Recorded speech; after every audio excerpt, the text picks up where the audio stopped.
Ang mabuting balita ng Panginoon ayon kay San Mateo.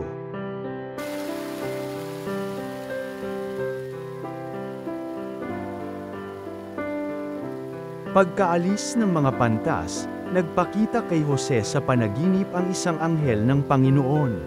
Sinabi sa kanya, "Magbangon ka, dalhin mo agad sa Ehipto ang mag-ina.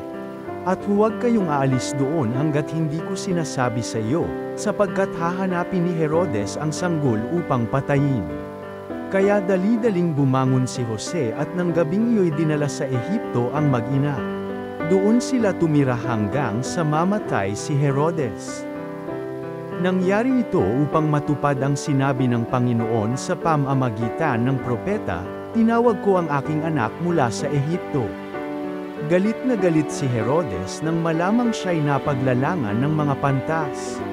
Kaya't ipinapatay niya ang mga batang lalaki sa Bethlehem at mga palibot na puok, lahat ng may gulang na 2 taon pababa, alinsunod sa panahon ng paglitaw ng tala na natiyak niya sa mga pantas.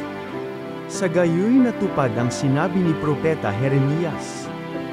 Narinig sa Rama ang malakas na panaghoy. Tinatangisan ni Raquel ang kanyang mga anak.